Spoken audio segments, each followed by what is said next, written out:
In 2022, Ukraine fought for mere survival. The idea of Kiev actually winning a war against Moscow seemed ludicrous to the world.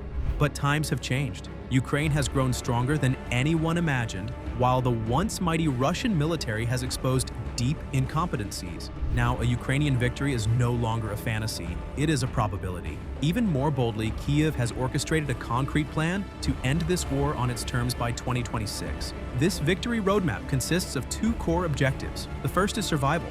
To win, Ukraine must stay in the fight long enough to deal the kind of damage that forces the Kremlin to concede. This requires withstanding Russia's immense aerial onslaught, which now involves hundreds of drones and dozens of missiles raining down on the nation every single night. The threat is evolving. As Russia ramps up domestic production, they are launching drone swarms estimated to be 10 times larger than in previous years. Even with Ukraine's extraordinary air defenses intercepting up to 80% of these threats, the sheer volume means some inevitably break through. Recently, these strikes have zeroed in on the jugular of the Ukrainian economy, energy infrastructure. Just as Ukraine targets Russian oil, the Kremlin is trying to freeze Kiev into submission. The attacks have taken a staggering toll, wiping out an estimated 60% of Ukraine's natural gas production capacity and forcing the nation to rely heavily on expensive imports. Private energy companies are buckling under the weight of these assaults, as facilities that were hit once in 2023 are now being struck repeatedly, draining time, money, and resources. However, Kyiv is not sitting idle. As President Zelensky revealed in October 2025, the nation has activated Plan A and Plan B. Plan B relies on calculated imports if the grid collapses, but Plan A is far more ambitious, relying on decentralized, resilient domestic production. Ukraine's largest private energy investor, DTEK, has rolled out a network of emergency power supply facilities. These energy islands utilize dozens of 8-foot-tall battery storage cubes with a combined capacity of 200 megawatts, roughly half the output of a nuclear reactor. When a Russian missile knocks out the main grid, these batteries kick in within milliseconds, stabilizing the network. Crucially, Ukraine is also betting on renewable energy as a defensive strategy. In a move that seemed counterintuitive during wartime, DTEK recommenced construction of a 500-megawatt wind farm in Odessa. Why? Because wind farms are naturally harder to kill.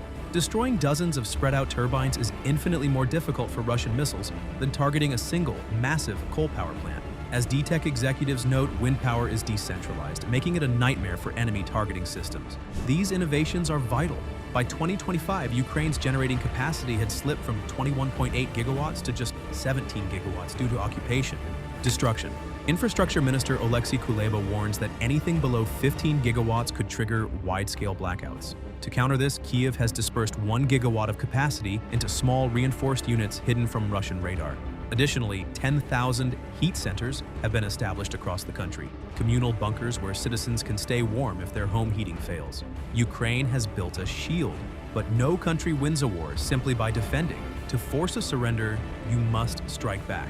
While the first part of Kyiv's 2026 plan is about survival, the second and most decisive element is pure attack. Early in the war, Ukraine was forced to dig in. But as the front line stabilized, Kyiv found the space to master the art of the counterstrike. These operations have been devastating.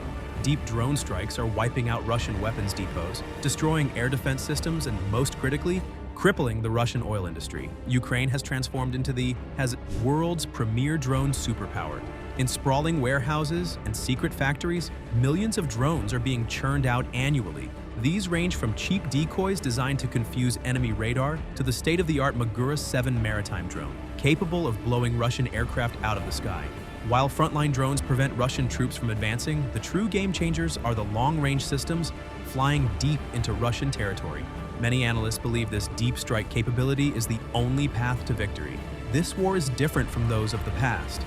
In conventional conflicts, the victor is decided on the front lines. In Ukraine, the front line is a stalemate. Russia has captured less than 1% of Ukraine's total territory since late 2022. At their current snail's pace, capturing the 4 oblasts Putin desires would take years. Therefore, the trenches are not where this war will be won or lost. Instead, this is a war of economic attrition. Victory belongs to the side that can sustain the cost the longest. Ukraine's goal is to ramp up the economic pain on Moscow until the cost of war becomes unbearable for the Kremlin. To achieve this, Ukraine is erasing high-value Russian assets from the map. The domestic defense industry is producing marvels like the new drones from the firm Firepoint.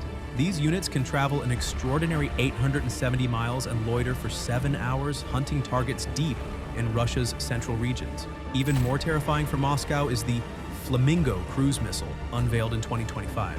With a staggering range of 160 miles, the Flamingo brings the vast majority of Russian targets, even in the remote Far East, within striking distance. The results are undeniable. A Ukrainian officer recently confirmed to The Atlantic that long-range units now conduct dozens of attacks inside Russia every single night. The cumulative effect is catastrophic. Initially, strikes on refineries caused minor disruptions. Today, they have triggered a full-blown fuel crisis. Between August and October 2025 alone, 16 Russian refineries were successfully hit in cities ranging from Samara to Sochi. Pipelines, pumping stations, and terminals are burning. As a direct result, Russia's oil exports have plummeted to historic lows. The Kremlin is now scrambling, banning fuel exports to conserve supplies, while gas stations across Russia are forced to shut their doors. This strategy exploits Russia's specific weakness. As one Ukrainian commander explained, Russia does not care about human lives. They can sustain high casualties. However, it is painful for them to lose money, so we must reduce the money available to them. By blinding Russian air defenses and systematically dismantling the oil industry, Ukraine is spiraling the costs of war beyond Putin's control. Crucially, Ukraine's allies are backing this aggressive strategy. Germany has pledged over $10 billion, much of it earmarked for drone manufacturing. Sweden has added $7.44 billion, and the European Union's Drone Alliance is integrating these systems along the eastern flank. Furthermore, Europe is helping Ukraine hunt Russia's Shadow Fleet, the armada of aging tankers Russia uses to smuggle illicit oil. Sweden, Germany, and Denmark have launched strict monitoring operations to sanction these vessels, further tightening the noose around the Russian economy. As President Zelensky succinctly put it, the most effective sanctions are the fires at Russia's oil refineries. By fortifying its grid against winter blackouts and unleashing a relentless drone campaign against Russia's wallet, Ukraine has seized the initiative.